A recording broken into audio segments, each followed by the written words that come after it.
여러분 반갑습니다. 여러분의 반도체 오빠 전 회장입니다. 이제 또 늦은 오후 시간이 될 것 같습니다. 저녁 시간도 다가오는 것 같은데 선선한 날씨에 한번 또 떠들어 보도록 하겠습니다. 삼성전자 이야기 좀 해야겠죠.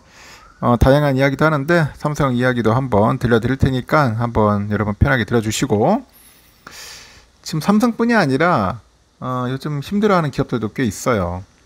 워낙 미국 때문에 그래요. 미국이 계속 뭐 중국 제재를 때리니까 중국을 계속 막 쪼아버리니 중국에 이제 수출하는 기업들은 요즘 상당히 힘들고 허덕이고 있어요. 허덕이고 있는데 과연 이 중국 제재를 언제까지 할지 저도 궁금해집니다.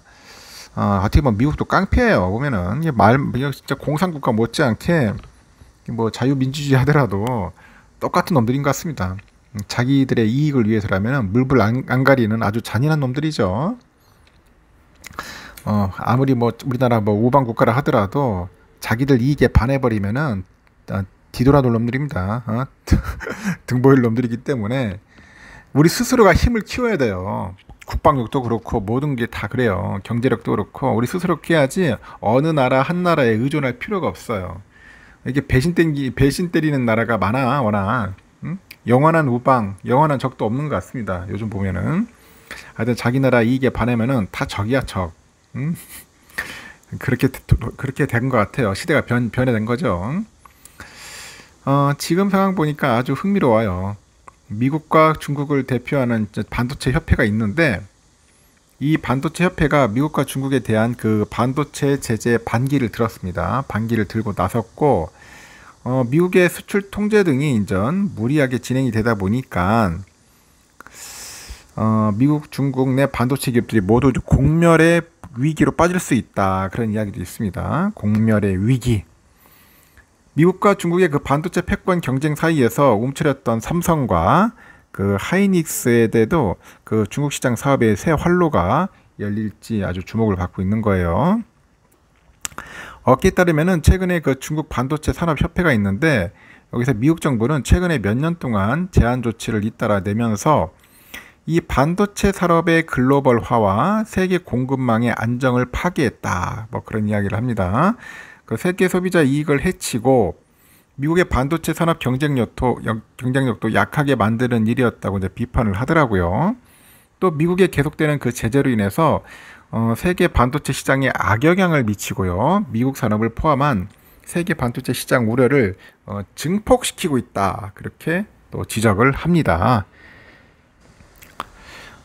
중국 반도체 산업협회에서 이 글로벌 반도체 산업이 수십 년간 지속 혁신 발전할 수 있었던 것은 그 주요국의 산업 주체 간의 협력과 글로벌 분업 덕분이라고 하는데, 중국은 그 세계 최대 반도체 시장으로 글로벌 파트너의 80% 이상 시장을 제공하고 공급망 그 지탱 역할을 했어요. 그렇게 부연을 합니다. 그러면서도 우리는 개방과 협력을 시종일관 견지를 하고 세계 각국에서 협력을 원하는 업계 사람들과 함께 반도체 산업 글로벌화를 지킬 것이다, 그렇게 이제 이야기를 하죠.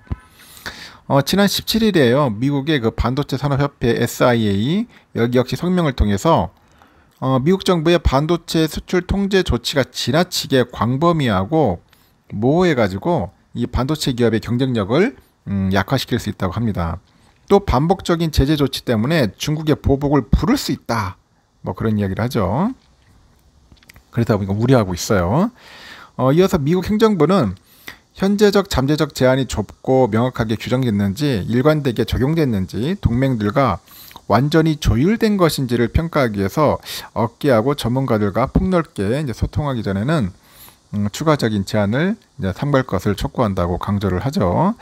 이렇게 미국과 중국 정부 간 긴장을 더 고조시키지 말고 이 대화로 해법을 찾으라고 이제 요구를 하는 것 같습니다. 이처럼 중국, 미국 양국의 반도체 업계를 대변하는 단체가 미국의 그런 대중 수출 통제 성명을 발표하면서 이의를 제기한 것은 이례적이라는 평가인데, 중국은 전 세계 그 최대 반도체 소비 시장입니다. 엄청나게 팔리죠. 많이 소비도 되고. 세계 반도체 시장 통계기구가 보니까 올해 반도체 시장 규모를 5,150억 9,500만 달러로 예상을 하더라고요. 이 가운데 일본을 제외하고 중국을 포함해서 아시아의 비중이 55%를 차지하더라는 거죠. 이렇게 매출 감소, 중국 시장의 기회 상실을 더는 수용하기 어렵다. 뭐 그런 이야기를 하는 것 같습니다.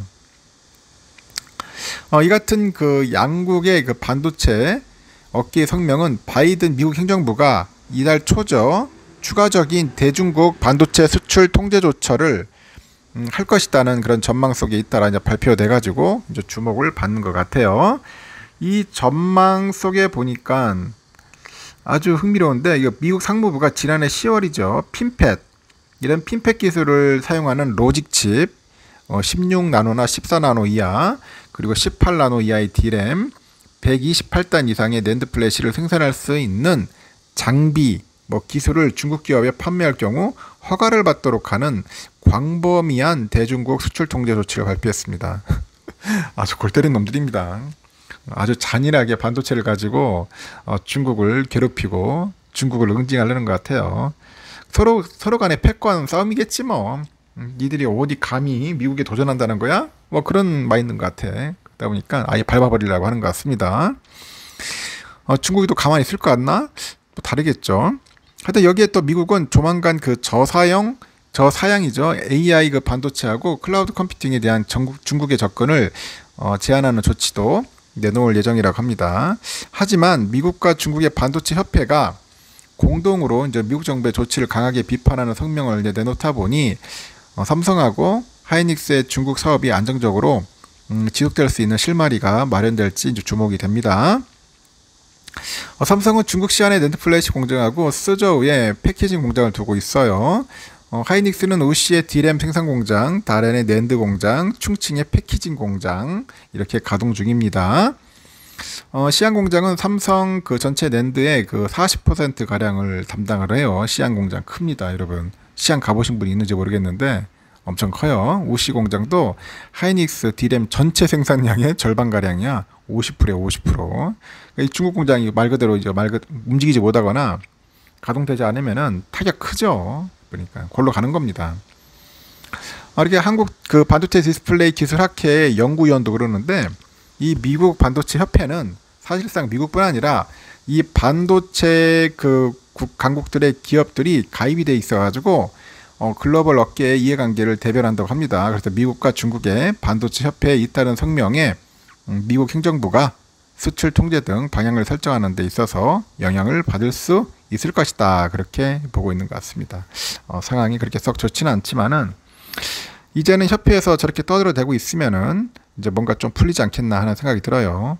제가 볼 때는 아무리 바이든이라 하더라도 고집을 부릴 수 있을지는 모르겠습니다. 한번 좀 더 지켜봅시다. 기회는 생길 거라고 보여집니다. 여기까지 할게요.